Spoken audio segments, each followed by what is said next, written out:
Israel declares readiness for a third attack against Iran. There's now a frightening silence in the Middle East. Everyone has their finger on the trigger. And when I say everyone, I mean everybody. Iran threatens Israel, saying, "We will teach Tel Aviv a lesson."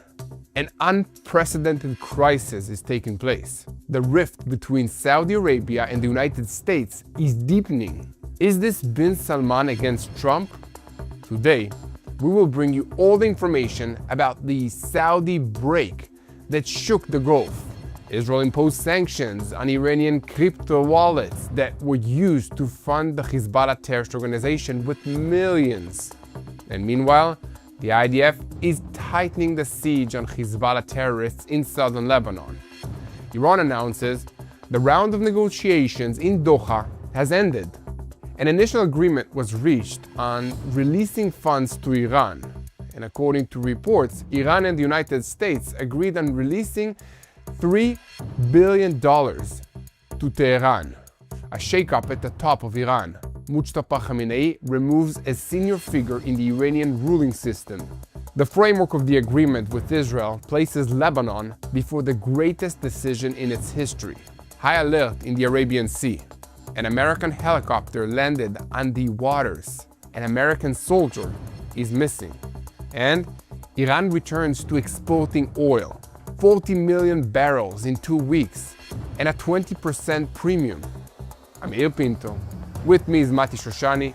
We're here on Boots on the Ground. We bring you the full truth about what's happening in Israel and also the full truth about what's happening in our neighborhood, the Middle East. Today is June 2nd, and I'm coming to you from Switzerland. So let's begin. Because one American soldier is defined as missing, and 3 additional soldiers were injured in stable condition after the United States Navy MH-60S Seahawk helicopter carried out an emergency landing on Wednesday in the Arabian Sea. The United States military emphasized that at this stage, there is no indication that this was an external attack. In the statement from the United States Fifth Fleet, it was said that American naval forces operating in the sea are continuing the search for the crew and the air crew members who were still missing. There is 1 crew member still missing. It was also stated that the circumstances of the incident are being examined and that the helicopter was operating in the area from the aircraft carrier USS George W. Bush. The incident is taking place while the United States forces in the region are on high alert against the background of localized outbreaks of violence during the ceasefire between the United States and Iran. Let us all pray together for the American soldier, that God will help him be found and send much strength to his friends and families. And this unusual event is taking place against the background of the tense negotiations between Iran and the United States. So look, the tension between Israel and Iran continues to escalate. Iranian Foreign Minister Abbas Araghchi sharply attacked the Defense Minister Israel Katz and warned that any attack on Iran's leadership would be met with an immediate and powerful response. Earlier today, indirect talks between the United States and Iran opened in Doha, Qatar, in the shadow of dramatic reports about President Donald Trump's intentions to renew the fighting. The president held discussions with the heads of the American defense establishment about the possibility of broad strikes. The central disputes are freedom of navigation in the Strait of Hormuz and restrictions on Tehran's nuclear program. The Iranian deputy foreign minister announced the end of the round of talks in Doha, which dealt with claims of the United States violations of commitments in the agreement to end this war. The sides agreed on establishing an immediate communication channel to monitor the violations. The Iranian delegation emphasized that the clauses of the Memorandum of Understanding are one package and cannot be separated. And at the same time, the President of the United States expressed optimism regarding the technical talks in Doha, Qatar, and noted that the process of dismantling nuclear weapons is progressing as planned. And earlier, it was reported in the Wall Street Journal that Trump considered renewing the full-scale war against Iran, but at this stage chose to continue the diplomatic efforts and give the talks another chance. And within these talks, an initial agreement was reached on the release of $3 billion from Iran's frozen funds. According to the reports, Iran conditioned any progress at every stage of the negotiations on the gradual release of the funds. And at the same time, Iran threatens Israel, saying, "We will teach Tel Aviv a lesson." The Iranian foreign minister issued a harsh threat towards Israel following the remarks of Defense Minister Israel Katz, while in Qatar it was reported that a principled agreement had been reached between Washington and Tehran on releasing frozen assets in the amount of $3 billion. And at the same time, the contacts continue around the future of the Strait of Hormuz. In a post that he published on X, Abbas Araghchi referred to the Memorandum of Understanding that was signed in Islamabad and claimed that its terms are clear and binding. He then attacked the connection between Israel and the United States, called Israel the president's pets in Tel Aviv, and threatened that Iran will teach them a lesson if they act against it. The remarks came after Defense Minister Israel Katz declared that Israel had attacked twice in Iran and would do so again in the future if necessary.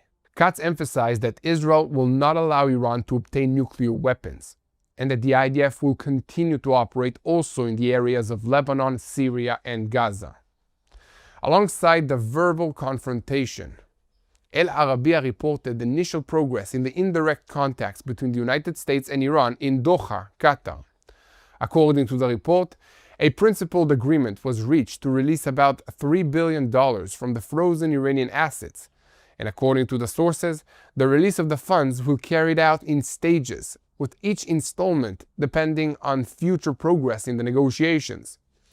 One of the central issues that remains in dispute is the future of the Strait of Hormuz. This is after Oman presented a new framework to regulate the security situation in the strategic maritime route. Following the developments, the American and the Iranian delegations are expected to return for consultations in their countries before the next round of talks resumes. And meanwhile, it was reported in the Wall Street Journal that President of the United States Donald Trump examined in recent days the possibility of renewing broad strikes against Iran. But at this stage, he chose to continue the diplomatic effort, even before the timetable set for the agreement. And at the same time, it was revealed that Trump was forced to shelve Project Liberty, the ambitious military operation that intended to break the Iranian blockade on the Strait of Hormuz. According to the report, the reason was direct and unprecedented pressure from Saudi Arabia and Kuwait. And according to the investigation, the American plan called for close military escort of commercial ships through the critical shipping route, where about 1,500 ships are currently trapped because of Tehran's blockade. But the operation was suddenly suspended, only 36 hours after it got on its way. The reason? The Saudi Crown Prince Mohammed bin Salman issued a dramatic ultimatum. According to the report, Saudi Arabia and Kuwait blocked American access to military bases and to their airspace as a protest against the conduct of the United States of America. The Saudi move created one of the most serious and surprising crises in Washington-Riyadh relations in recent years. It threatened to harm the historic defense alliance between the two countries. The Americans even threatened to reduce the military presence in the Kingdom of Saudi Arabia. The Wall Street Journal reported that only after a second phone call between President Trump and Crown Prince bin Salman was a compromise reached that allowed the renewal of the American access to the bases, but at the price of shelving the operation to open up the strait. And meanwhile, Iran is taking advantage of the relief that has been recorded in the Persian Gulf. In Tehran, they claim that since the removal of the American maritime blockade, about 2 weeks ago, the country has exported more than 40 million barrels of oil.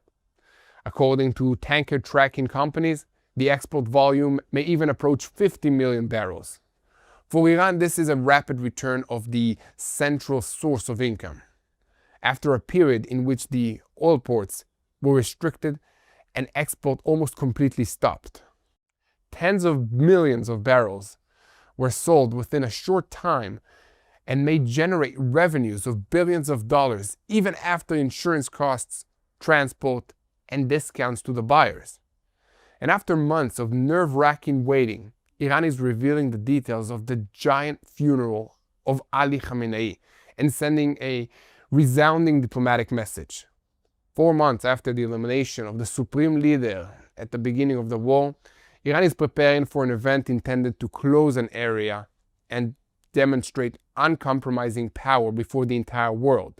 With an unusual forecast of up to 35 million participants and unprecedented security readiness, Tehran is polishing itself for the farewell for Ali Khamenei, for his ceremony, the burial ceremony of the former supreme leader. And within this, a shake-up at the top of Iran is taking place.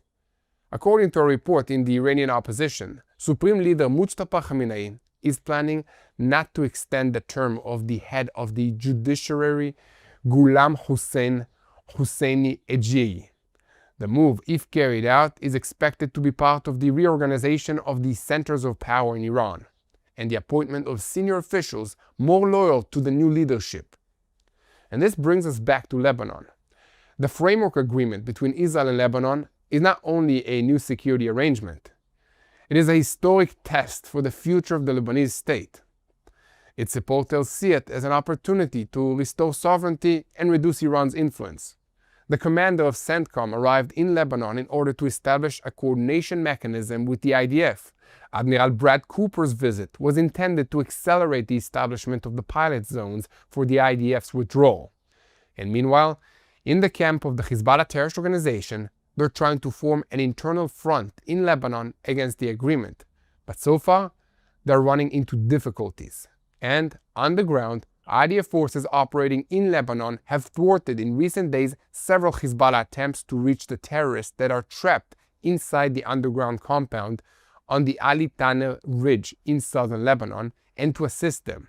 This is a historic, strategic stay and command compound, which includes a branch tunnel network through which the terrorist organization managed its southern command in Lebanon. Between 30 and 40 terrorists are staying inside this compound. The construction of the infrastructure was funded by Iran, and Hezbollah sees the struggle over the place as a symbol. Because of the strategic importance of the compound, the IDF decided not to give up its hold on this area until its complete destruction. Prime Minister of Israel, Benjamin Netanyahu, held his first visit to the area that is controlled by the IDF in southern Lebanon.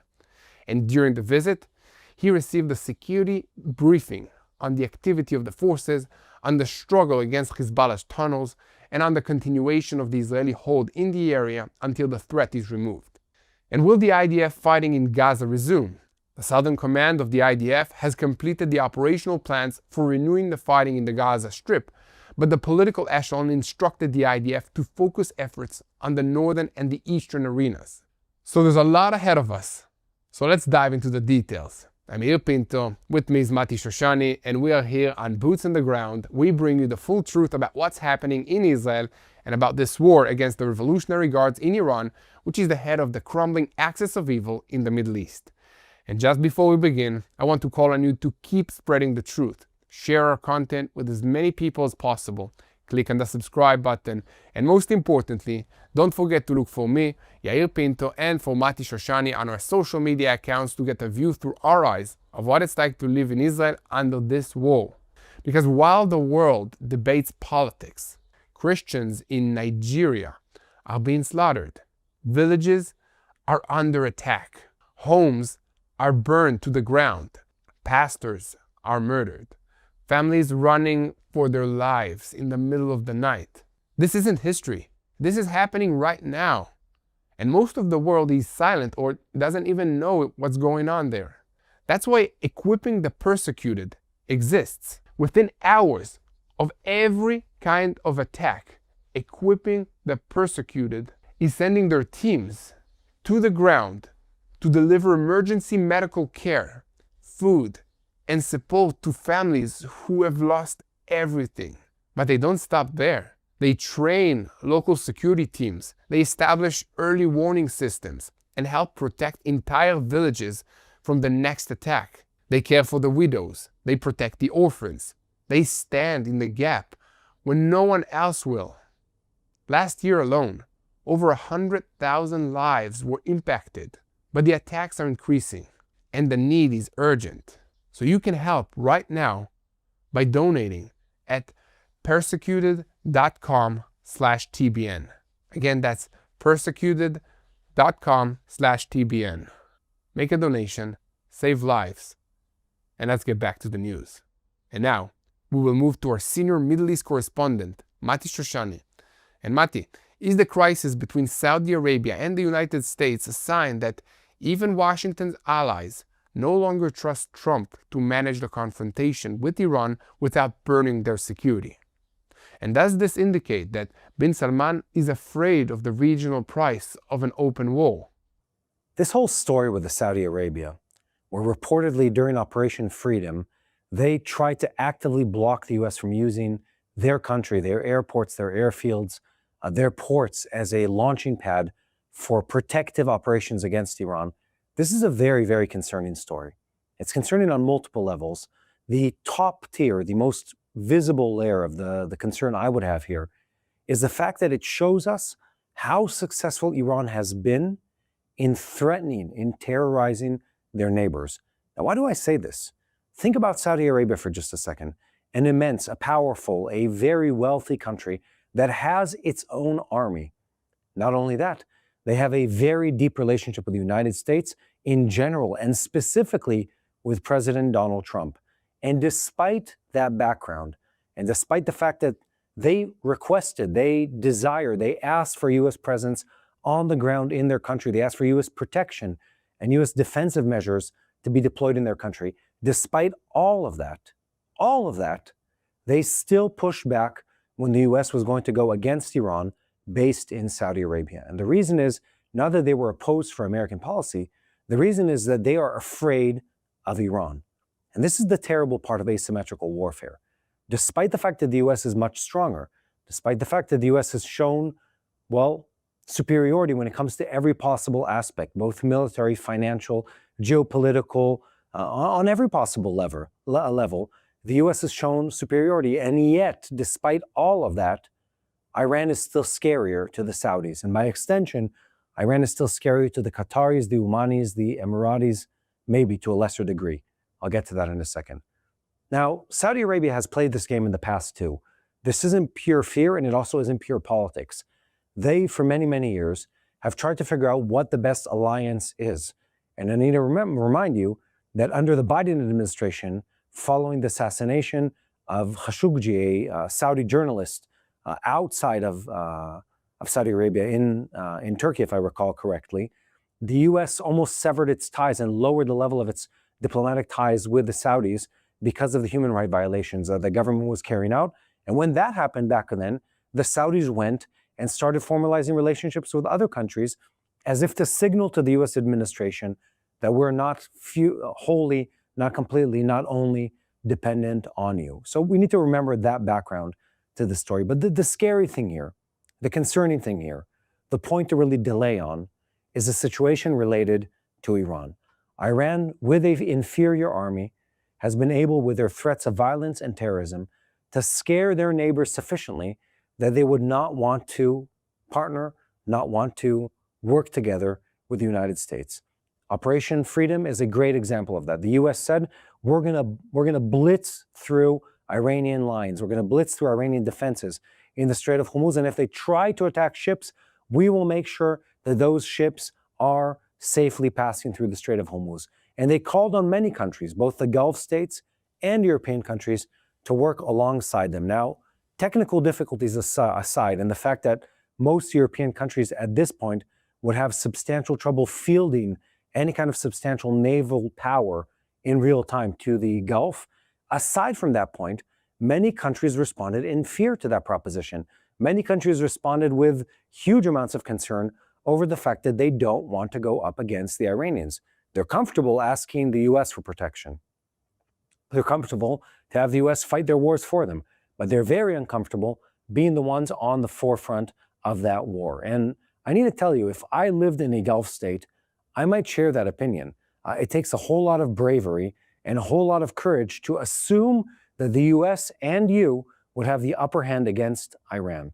Because even though Iran lost the war, they know that it doesn't take much to stop the traffic in the Strait of Hormuz. And even though the US has a substantial, significant military presence, it's still not overwhelming enough to prevent every last boat and every last drone from attacking your oil tankers specifically because you went out against Iran publicly. And that is the story with Saudi Arabia. This isn't necessarily a story about politics, although of course politics are involved. It's not a power struggle between MBS and Trump, although of course there's always a power struggle taking place between powerful country leaders. That is in the background. The main story here is the fact of stabilizing the region, stabilizing the Persian Gulf, stabilizing the Strait of Hormuz. And the reality here is complicated. If Iran does not have a substantial military presence of American forces on its coast, it will indefinitely be able to jeopardize ships traveling through that strait. And the Saudis and the Emiratis and the Qataris and the Omanis and the Kuwaitis, they all know this and they act accordingly. They say to the US, we're 100% supportive. We fear, we loathe, we have a whole lot of problems with the Iranians. But do we want to be their target? Do we want them to focus on us for the retaliation? Perhaps not. An exception to all of that is the UAE. The UAE, who's made public repeatedly in this war the fact that they went and attacked Iranian targets. But they came from a different perspective.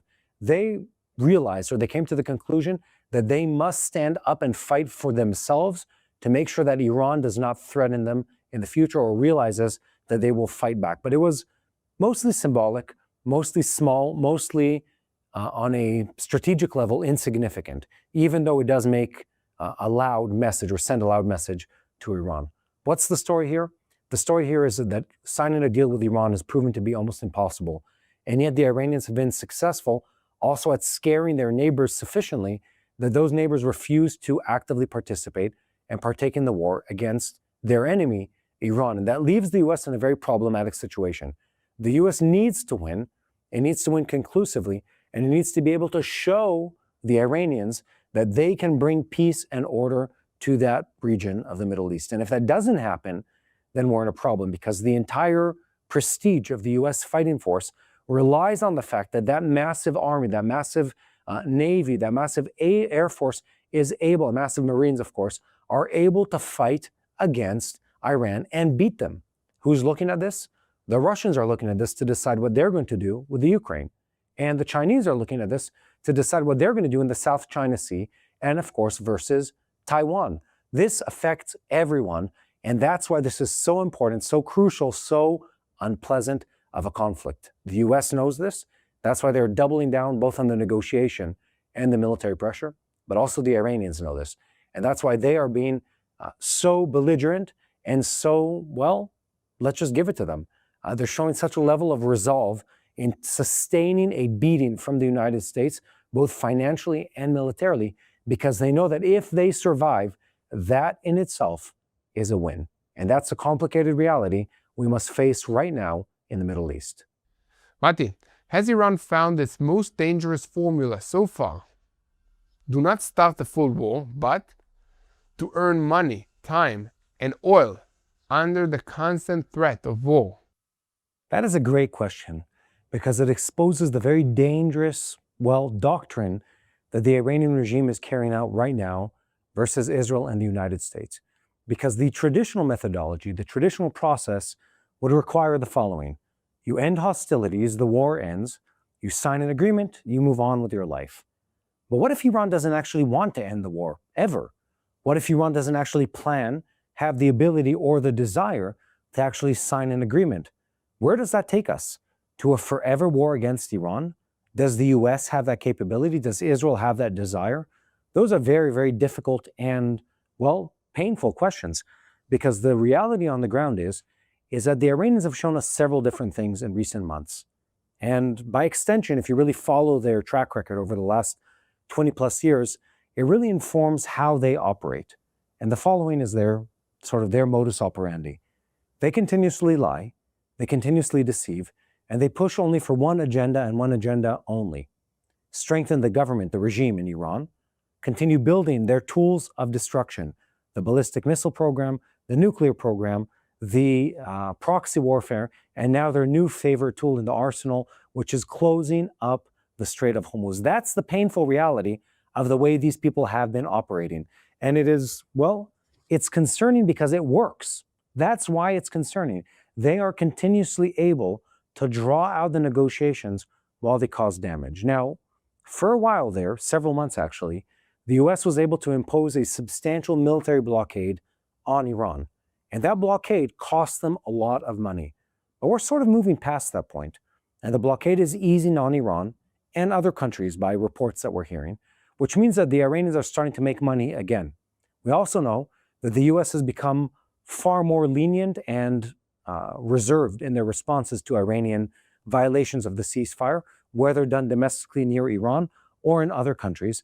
And what that tells the Iranians is that they can continue pushing and pushing as long as the guise of a negotiation, quote unquote, is taking place. And this is a very concerning process or trend, because what if this happens continuously?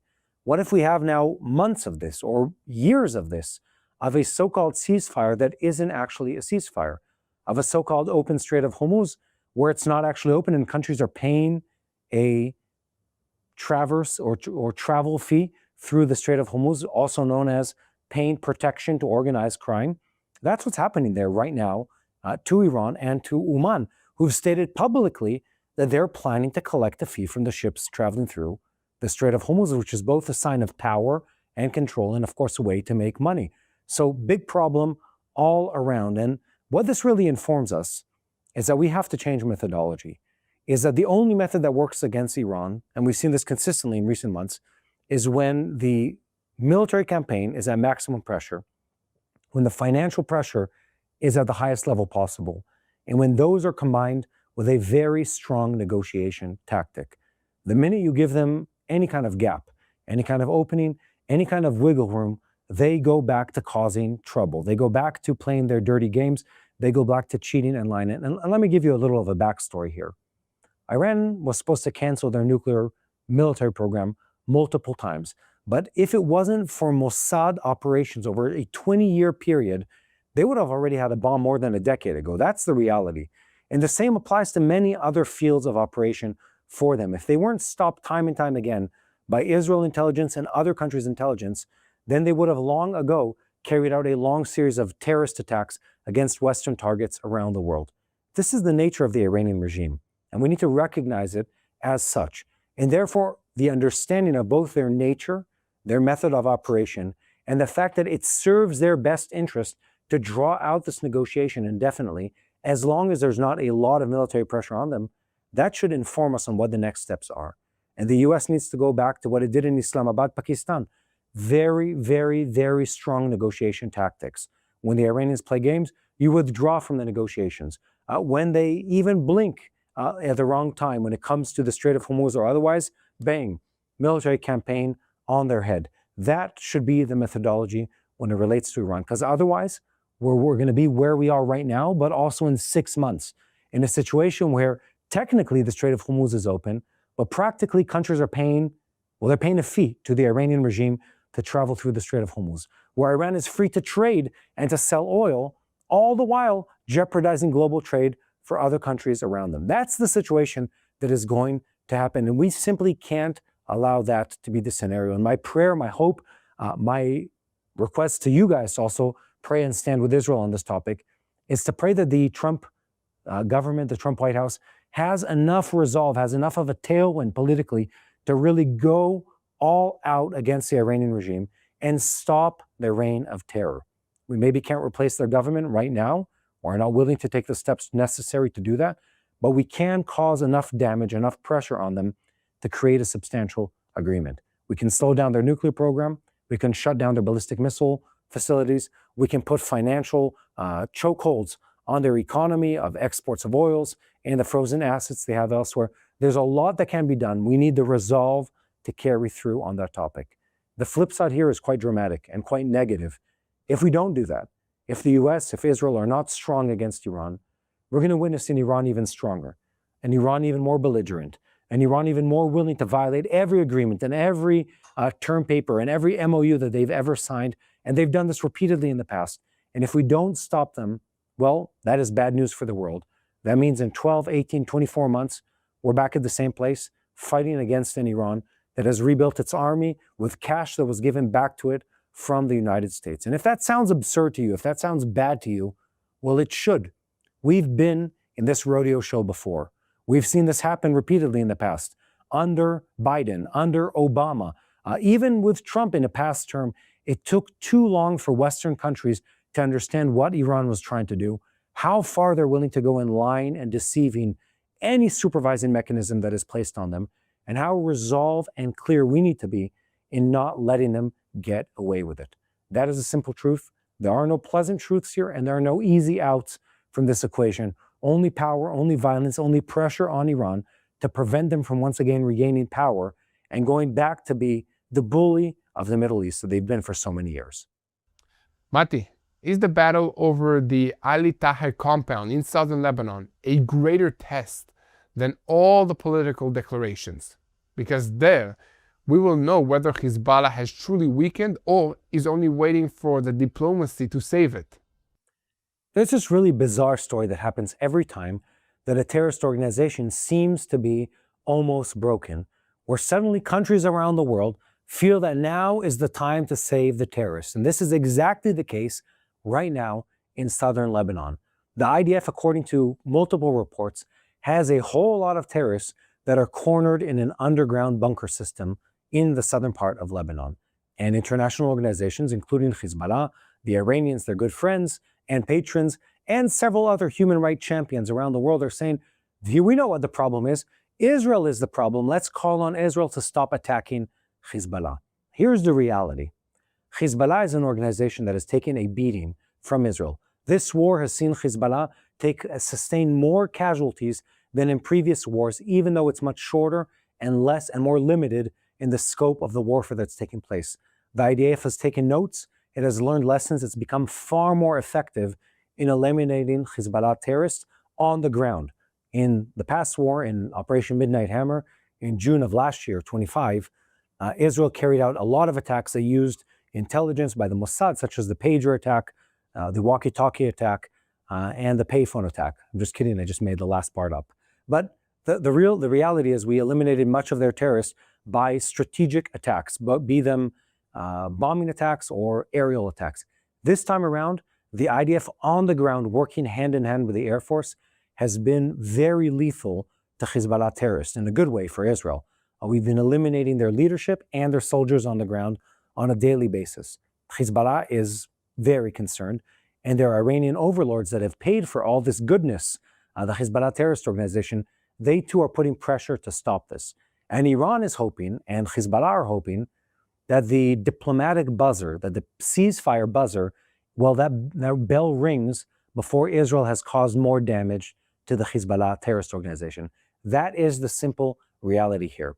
Now, behind the scenes, Israel, with the Lebanese government, together with the help of the United States, is trying to build up the Lebanese fighting force and the Lebanese government to fight on their own against the Hezbollah terrorists. But we're not there yet. Israel still needs to continue fighting, pressuring, harming Hezbollah terrorists. There is no other way to go about this right now. And what we need to make sure is that diplomatic conversation is honest and open. It names Hezbollah, terrorists that need to be removed from the country of Lebanon. It names the Iranians, the scorn, the engine behind the proxy warfare mechanism throughout the Middle East. And we need to be sure that we use the right language and spread the truth on this topic. Because the world wants you to think that Israel is just an aggressor perusing through southern Lebanon on a destruction mission to ruin the homes of innocent citizens or people of southern Lebanon.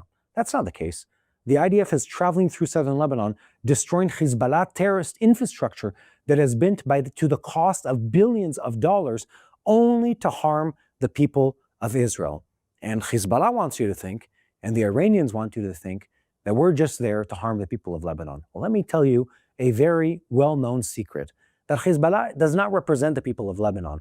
Hezbollah is not a freedom fighter movement of the people of Lebanon. It is a paid proxy of the Iranians. They are Shia, they are local to Lebanon, but they're not a grassroots movement in the way they're trying to portray themselves. They are funded, they are trained, they are equipped by the Ayatollahs of Iran. That is the truth. And they use all their weapons and all their training not to liberate, not to build up, not to strengthen Lebanon, but to destroy Lebanon from within. And they've done so repeatedly over decades. And more importantly, to bring harm to the civilian population of Israel with the ultimate stated goal of destroying Israel. That's in common for Hezbollah, for Hamas, and for the Iranians. And given that fact, given that reality, why would you negotiate with these people? Why would you allow them to return to your border? The answer is clear, you wouldn't. If a terrorist organization has been launching thousands of missiles for decades to your civilian population, wherever you live in the world, and then says, you know what, let's have a ceasefire, let us come back to where we were previously, you would look at them as if they're insane. You'd say the same thing we said in Israel. We're not doing that again. We're not allowing terrorists to embed themselves on our borders once more.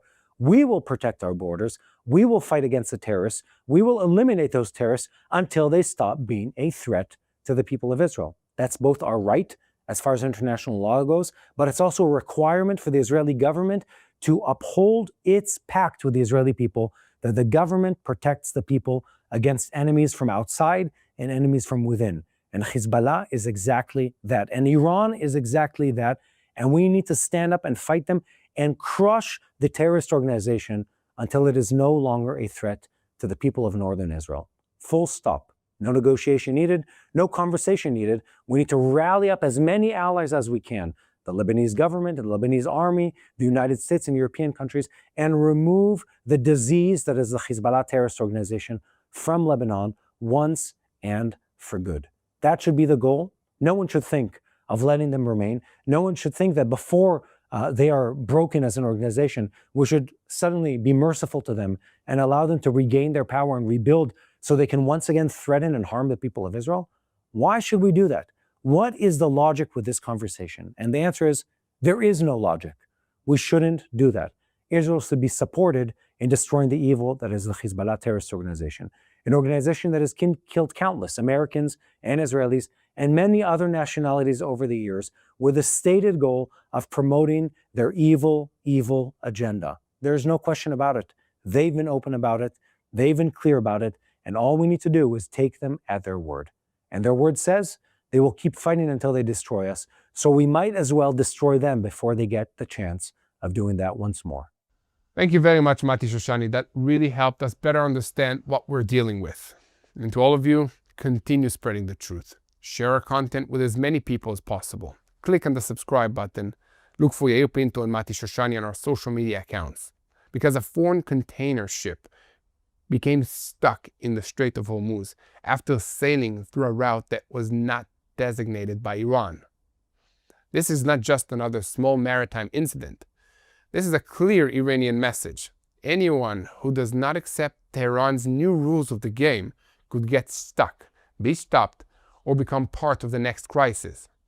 And the question now is simple. Is Iran using the ceasefire to reach an agreement or to turn Hormuz into a permanent economic weapon against the world? In Doha, the round of indirect talks between the United States and Iran has ended, but no one is really walking away calm. Iranian Deputy Foreign Minister Kazem Gharibabadi announced that the sides discussed what Tehran defines as American violations of the commitments in the Memorandum of Understanding, mainly around ending the war in Lebanon. The Iranian delegation emphasized that the commitments are one package, not separate clauses from which each side can choose what's convenient and what's not. In simple words, Iran is telling Washington, if you want quiet in Hormuz, you need to pressure Israel in Lebanon as well. If you want progress on the nuclear issue, you need to talk about the frozen money as well. And if you want the tankers to keep moving, you will need to take the conditions of the Revolutionary Guards into account. And during the talks, the sides agreed to establish an immediate communication channel for the monitoring group in order to report violations of the Memorandum of Understanding. That sounds technical, but in the Middle East, even a communicational channel like this can become an emergency line before fire is opened. Because on the ground, every small incident can become a major crisis. A ship that strays from the route, an armed boat near Yemen, a drone over the Gulf, or a missile fired in response to a verbal threat. And while the talks in Doha are taking place, the Americans are projecting two opposite images. On one hand, President Trump says there was a good meeting with Iran, that the talks were moving very well, and that the goal is an orderly dismantling of Iran's nuclear program. On the other hand, around him, military discussions continue about returning to broad strikes against Iran if the negotiations fail. This is the pattern that Trump likes. Talk about the deal, keep the aircrafts ready, and make the other side understand that the diplomatic window is open, but not forever. Iran understands this, and that's why it is raising the price. Iranian Foreign Minister Abbas Araghchi harshly attacked Israel and the United States and warned that any threat against the Iranian people or the leadership of the Republic would be met with an immediate and powerful response. He also tried to present Israel as the side that Washington is obligated to restrain. This is not just a diplomatic insult. This is a strategic claim. Iran wants the Americans to take responsibility for every Israeli action. And that brings us to the heart of the story, which is the Strait of Hormuz. The talks in Doha are focused on two heavy issues: frozen Iranian assets and control of the strait. According to the reports, there is consideration of releasing $3 billion from frozen Iranian funds, while Iran is demanding that the money be released in stages and tied to progress in each phase of the negotiations. The Americans say that the money will not be transferred freely to the regime, but only with approval and supervision for civilian needs. But for the Revolutionary Guards, the money is only one part of this equation. Hormuz is more important to them. Frozen money is released once. Control over a global maritime route gives leverage every single day. Iran is already selling the partial return of the movement in the Gulf as an achievement. In Tehran, they claim that since the removal of the American maritime blockade, Iran has exported more than 40 million barrels of oil in about 2 weeks. And tanker tracking companies estimate that the number may even approach 50 million. Parliament Speaker Muhammad Bakir Ghalibaf claimed that Iran is now selling oil at a premium of around 20% compared to the terms it received before this war. That matters because Iran is trying to turn the ceasefire into a cash machine. On one hand, it threatens shipping routes. On the other hand, it profits from the return of the tankers. And on the third track, it demands frozen funds. This is not only diplomacy. This is an economy under military threat. In the maritime arena, around Yemen, the picture adds another layer. The United Kingdom Maritime Trade Operations Agency reported that several small boats with armed men approached a vessel about 122 kilometers south of Balhaf. Later, there was another report of a small boat approaching a tanker from the port Copter at a distance of about 3 kilometers. There were no casualties, and the ship continued on its route. But this is exactly the method. You do not always need to sink a ship. Sometimes it's enough to approach, to scare, to raise the insurance costs, to change a route, and to signal to every shipping company that the area is unstable. And inside this tension, the unusual incident in the Arabian Sea also took place. A US Navy MH-60S Seahawk helicopter carried out an emergency landing in the water. One American soldier is missing, and 3 others were injured in the stable condition. The US Navy emphasized that at this stage there is no indication of hostile action, but the very fact that the incident is taking place during high alert in the area, near the aircraft carrier USS George W. Bush, it reminds us how crowded this area is. Ships, aircrafts, drones, tankers, helicopters, militias, and proxies all operating in the same nervous space. The crisis in Hormuz has also created the deep crack between Washington and Riyadh. Project Freedom, which was meant to secure commercial ships stuck in the strait, was stopped shortly after it began, after Saudi Arabia and Kuwait blocked the Americans from using airspace and bases. Crown Prince Mohammed bin Salman feared that the operation would drag the region into a broader war with Iran, and he held his position even during urgent calls with senior White House officials. This is a very significant moment. Saudi Arabia is a longtime ally of the United States, but it no longer behaves as if every American decision is an order. Riyadh is managing its own channels with Pakistan, China, and Iran, and it sees missile stockpiles, militias, and the danger of regional escalation as an immediate threat no less than the nuclear issue. When the American Secretary of State skipped Saudi Arabia during his visit to the Gulf, it no longer looked like a misunderstanding, it looked like a crisis of trust. What you see on YouTube is only part of the story. Get closer to first-hand reports, behind-the-scene moments, and stories of faith, resilience, and hope from Israel. Go to tbn.org/journeys/boots or text BOOTS to 316-316 for direct updates from TBN Israel. Of course, with Mati and myself, Yair Pinto, you get direct access to what's happening on the ground in the land of Israel.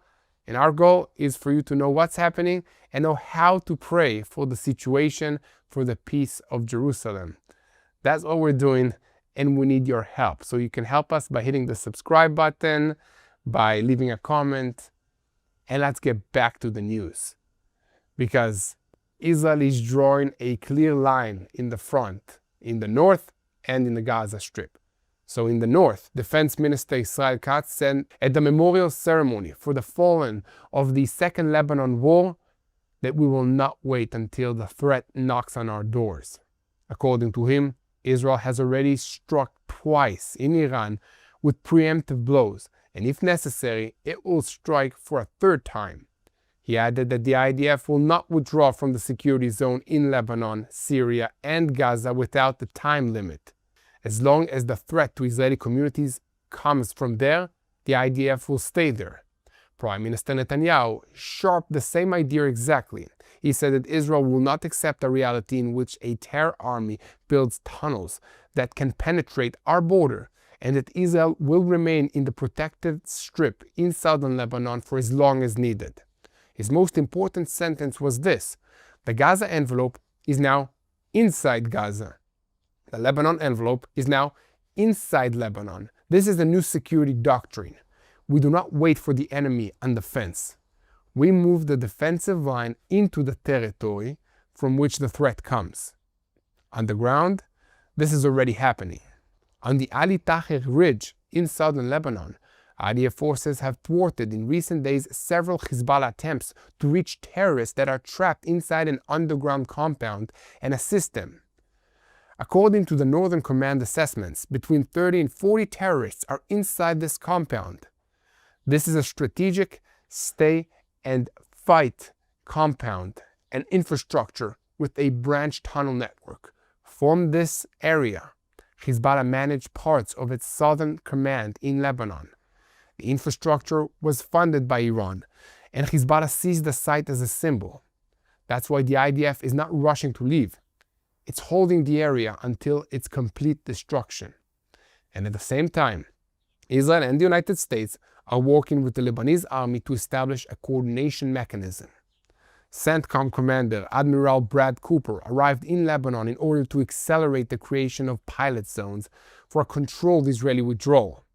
The idea is simple, but complicated to carry out, because the IDF evacuates a sector only when the Lebanese army is able to enter it, to hold it, and to prevent Hezbollah from returning. Lebanese Prime Minister Nawaf Salam said in an interview in Lebanon a sentence that was unusually sharp.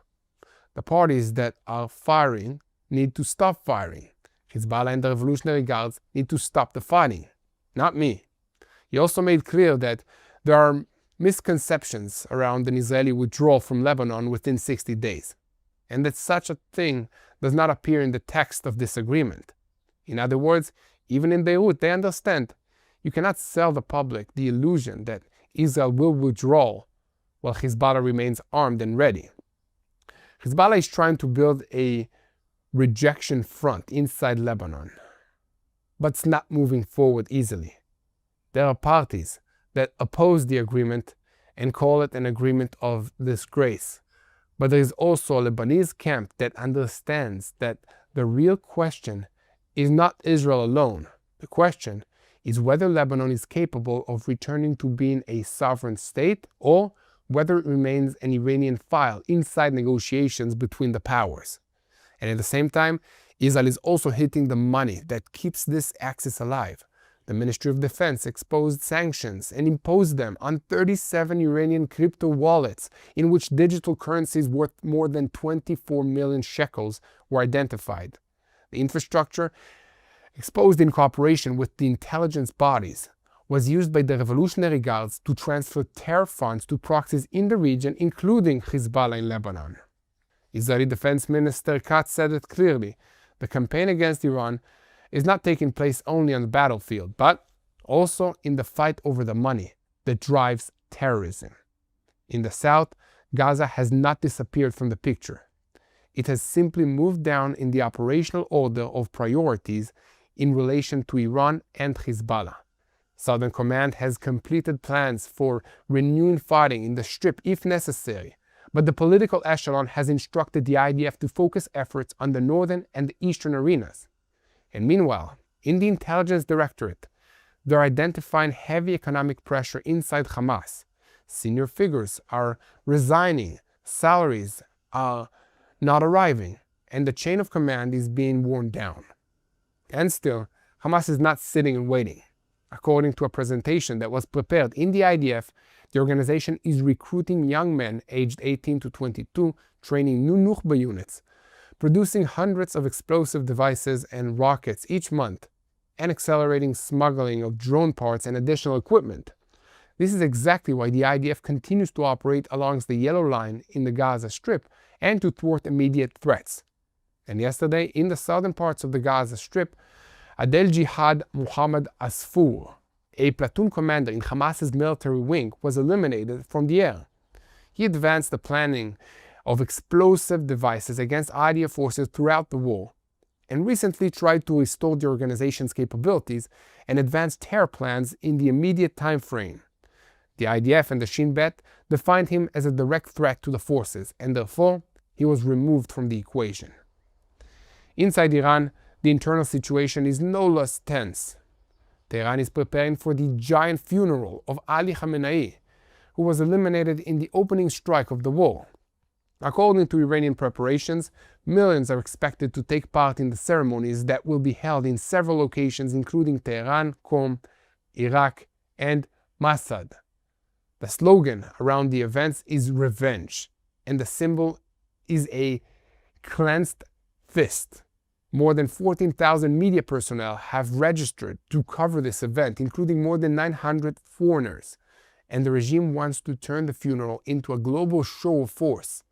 But behind the giant production, there is uncertainty. Mujtaba Khamenei is still barely appearing in public. And at the same time, reports are being published about his intention to replace the head of the judiciary, Gholam Hossein Mohseni Ejai. If that happens, it will break a tradition of decades, a signal that Mujtaba is trying to clean out the centers of power and place personal loyalists in positions. All of this is happening while the regime projects strength outwards, but looks for stability inside. A giant funeral, talks in Doha, a struggle over Hormuz, a fight over the money, Hezbollah under pressure, Hamas trying to rebuild. All these pieces are connected to the same center. The Revolutionary Guards are trying to save the Iranian axis of influence before it falls apart. And this campaign does not remain only in the Middle East. In Toronto, a suspect was arrested after throwing stones at the Jewish man, shouting anti-Israel chants and threatening murder. Argentina's president, Javier Milei, said in a firm speech that Iran, Hamas, and Hezbollah are the Amalek of our generation, and declared that Argentina has chosen to stand on the right side of history. The two events are completely different, but they remind us of one thing, that this war has long stopped being only about a border, a tunnel, or a maritime strait. It is a war over truth, identity, security, and the ability of the free world to identify the enemy without getting confused. This is the moment when every front in the Middle East is testing the other. Hormuz is testing Washington. Lebanon is testing Israel. Gaza is testing the IDF. And Iran is testing whether the world is still afraid of it enough. So are we on the way to an agreement that will stop the Iranian access, or to a temporary ceasefire that will give it time to prepare for the next blow? Let me know what you think about this in the comments. And in the meantime, keep spreading the truth, follow us, and most importantly, do not forget to click on the subscribe button so to stay tuned to the truth in real time and never miss another update of Boots on the Ground. Keep looking for us on our social media accounts, Mati Shoshani and Yair Pinto. And above all, I'm calling on you to pray for the situation, because I believe that God is listening and acting. When you pray, make it personal. Pray for the people behind the headlines. Pray for the Iranian people. They need your help now, as the regime is gaining more money and support and trying to crack internally against any kind of opposition.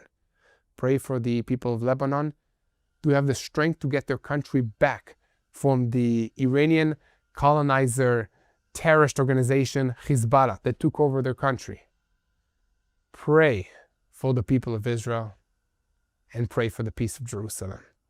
Pray also for our team at TBN Israel, for their families, and keep praying for the peace of Jerusalem. Hello, this is Mati here in Jerusalem with TBN Israel. This is Yair Pinto from TBN Israel here in Jerusalem. TBN Israel is keeping viewers informed with Israel-focused news, culture, and what God is doing in this land. Support TBN Israel today online at tbn.org/Israel. Thank you.